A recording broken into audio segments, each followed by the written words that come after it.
I'm Rin. Welcome to my channel. Building Hysilens today, huh? Well then.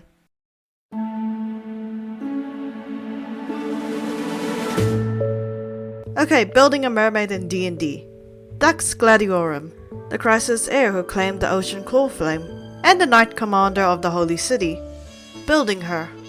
Kind of challenging, I won't lie. I sort of knew what I wanted to make her the moment I pulled her up in the game. But when I put it into practice, I know it's not perfect, let's put it that way. There are a lot of issues with it, but at the same time, I feel like it could work if your DM is lenient about it. I want to do her justice because of that. At least I hope I've done something right with her. She's also a very new character, freshly baked out of the Hoyo oven. So if any new information arises about her after the posting of this video, I'll think about making a revised version far, far into the future. Anyway, there's no need for me to say anything more about her. Let's actually go to the build now, shall we? You know, I didn't actually expect to find mermaids in D&D. Well, they're not actually called mermaids, they're the merfolk. Amphibious beings who are known to be scholars and explorers, who have made both land and sea their homes. I guess that makes sense, especially if we want to make proper Hysilens in D&D. Merfolk naturally have a boost to their charisma, the same speed for their walking and swimming, they can breathe air and water, and they are split into different creeds that give them different bonuses depending on which one you choose. Similar to elves and tieflings if you think about it. I gave her the Ula creed since it gives a boost to her intelligence, but it also comes with proficiency in navigator tools and a free cantrip, which is always handy. For her classes, I took a moment to think about what Hysilens' abilities entail. She's a swordsman, yes, and she's a Nihility character, and a gifted singer and performer. She gives a lot to work with, and though I struggled a bit to incorporate everything that she is into a character, I suddenly came up with something that I personally thought made a lot of sense for her. I gave her a multi-class of 3 levels in Bard and 4 levels in Wizard. To be more specific, I made her a Bladesinger with the College of Swords. It makes sense, I promise. Bladesinging is a difficult wizard class to work with, but it just made a lot of sense for Hysilens. Not only is it a wizardry tradition that incorporates swordplay and dance, but it's also a very elegant and devastating power that can only be described as truly beautiful to those who have witnessed it. Bladesingers get proficiency in one type of one-handed weapon, as well as light armor, cause you'll need it. You can also get proficiency in performance skills, if you don't already have that, but you don't have to worry about it, cause Bard. And of course you get the bladesong ability, which lasts for 1 minute and makes you faster, more agile, and more focused. The ability ends early if you get incapacitated, or if you've donned heavier armor, or if your other hand is not free. Though this point can be contested if you speak to your DM about it. I just think it's more accurate if she has 2 swords. Anyway, you also get a bonus to your AC equal to your intelligence modifier. Your walk increases by 10 feet, and you get advantage on acrobatic checks. And you get a bonus to your concentration saving throw that is equal to your intelligence modifier. This ability can be used as many times equal to your proficiency bonus, and can be regained after a long rest. And now everyone, we have the Bard part of her build. First up, for her College of Swords, she does get to choose between 2 different types of fighting styles, and I went with giving her 2 weapon fighting. Again, if your DM will allow it, allowing her to use both swords during her bladesinging would be ideal. If not, you can scrap all of this and build her completely differently. You can switch to College of Entropy to lean more into the nihility aspect of her build, or lean into another class completely if you wish. Maybe go into Fighter, for example. But anyway, you gain proficiency in medium armor and the scimitar, as well as using your weapon as your spellcasting focus. Though that isn't really that important, since you already have bladesinging. What is important is the flourish ability. Whenever you attack, your walking speed increases by 10 feet until the end of your turn. And whenever you get a hit on a creature, you can use one of the 3 blade flourishes on them for that turn. Defensive Flourish, which expends one of your bardic inspiration die to deal extra damage. You also add the number you've rolled to your AC until the start of your next turn. Slashing Flourish, where you expend a bardic inspiration die to deal extra damage to an enemy, as well as anyone that is 5 feet from you. And finally, Mobile Flourish, where you expend a die to deal extra damage, while also pushing the target 5 feet away from you, plus the number you've rolled with your die. You then can also use your reaction to move yourself to an unoccupied space 5 feet away from the target. For her ability scores, her intelligence has to be her highest, and then her charisma.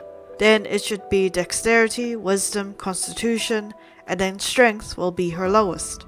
As for her background, since she's a princess, I decided to give her the noble background, with some caveats added into the backstory to make it make more sense. For her feat, I decided to go with one that I gave Robin before when I was building her, cause it made a lot of sense for Hysilens to have it as well. Even though it falls under Unearthed Arcana, I think it makes a lot of sense for her, especially when you think about the scene in Styxia during the main Trailblaze quest. The Performer feat gives you an increase to her charisma and can add a double proficiency bonus to her performance ability. While performing, any humanoid that can see or hear you will have to perform an insight check against your performance check, or become completely enraptured in your performance. Any investigation or perception checks made by them will be at a disadvantage until the end of your performance. For her languages, I gave her Elvish for her noble lineage, as well as Celestial as a reference to the Titans of Amphorius. For her proficiencies, I gave her expertise in performance as well as investigation, since she's a great performer and she's quite observant of the happenings around her. I also gave her proficiencies in acrobatics and arcana, just cause it makes sense for her. I don't know what else to say. Anyway, for her other proficiencies, I couldn't tell what type of sword Hysilens uses, so I simply picked short sword for her. Maybe it's a rapier, but she uses it to slash people, so I don't know. Anyway, I also gave her proficiencies in the violin, as well as Dragon Chess, cause it sounds like a game that Hysilens and Ceridra would play with one another. I mean, it's chess after all. Though I don't think either of them actually know how to play chess, from what I've read about Ceridra. Hey, at least it's Dragon Chess, so some pieces can't fly, so. And finally, it's time to pick out the spells. Oh no. Okay, I'll explain myself beforehand here. Hysilens isn't really built like a spellcaster, not like the other spellcasters that I've picked out before in the past. And maybe it's because she uses her sword primarily that it's putting me off a lot. I had a hard time picking out the spells and abilities I truly wanted to give her, but I tried anyway. I tried. I just don't get too upset with me if the spells don't make sense on her. I did my best to find the ones that I truly felt made sense for her, at least for me. Please be nice, I'll cry. Okay, first off, let me get these spells out of the way, mainly because I gave it to her because she uses her swords. Booming Blade, Blade Ward, Glacial Blade, Shadow Blade, and Ice Knife. Next up is Charm Person as a reference to the Archon quest. Archon quest? I'm not going back there, I refuse. It can be seen as a reference to the Trailblaze quest and the Feast. Tidal Barrier as a way of protecting herself, but it's also a reference to her home in the ocean. Cloud of Daggers is pretty useful. You can see it as a very vague callback to her assassinating enemies for Ceridra. And I also gave her Ray of Enfeeblement and Undermine Armor, because she's a Nihility character. Also Lullaby, which works similar to a Nihility ability of affecting your enemy with disadvantages, but this one needs you to hit them beforehand. Shatter, which does thunder damage, but you can also see it as similar to her ultimate. Just replace the water with a swelling melody, I guess. Disguise Self as a reference to her looking human, but she's actually a sea siren. There are also some other spells that I added as well, but I don't really feel like they work well on her. Honestly, I don't really know what I'm talking about here. I don't really know if the spells that I gave her work or not. There were a lot of other spells, but those ones felt like I was trying to force them to work, then naturally allowing them to work. In other words, these are my recommendations, and I'm sure that you guys will probably find better spells than these ones. For equipment, some light armor like leather can work on her in protecting her in battle. And 2 short swords, or a short sword and a scimitar. Again, as long as your DM allows you to use 2 swords with this build, go for it. You can also add some little trinkets like a seashell or something to just use as flavoring and reminding her of her home. On to her backstory now. A good, tragic little mermaid tale. Let's see how this goes. Follow me, and I will grant you everything that you seek. The voice was authoritarian. It was not a request. It felt more like a command. The coral reefs, as she once called her home, now a graveyard after the darkness overran it. She remembered the stony face of her mother, laying across the stairs to her throne, her sisters gathering around her, crying, panicking, begging their beloved queen to not go. The sunlight pierced through the clouds, as the young woman stared at the short tyrant in front of her. Her hands were still bloody after her recent kill, but the noble cloaked girl seemed unfazed by it, as if she was expecting her to strike at any second, but didn't mind it one bit. "Tell me, merfolk, what do you wish for?" The little tyrant changed her tone when she noticed the blood-soaked woman was not responding. A memory forced its way to the forefront of her mind. Her dear mother, holding onto her eldest daughter's hand, tears dripping down her face, as her vibrant eyes seemed sunken and empty. She whispered a wish to her, tears welling up in her eyes. "Electra, promise me, you and your sister cannot stay here." Her mother spoke louder this time, adamant. "Where are we supposed to go then? The northern sea is too cold for us to swim in, and the world above is too loud." She cried to her, but her mother simply smiled and shook her head. "Go, Electra. Go to the place where your songs still carry. I want to have a feast." The pint-sized tyrant's eyes widened as she heard the merfolk speak for the first time since they had seen one another. And then laughter erupted from her. She threw her head back at the request, before she finally wiped the tears from her eyes, and pointed a hand out towards the woman once more. "Very well then, daughter of the sea. The people of the land will throw you a feast to honor you and your people's sacrifices," the girl declared, and the young woman could only stare at her, lost in thought, alone. She saw figures dancing across her vision, her mother and her sisters, drowning in the darkness, their faces and fins rotted from corruption.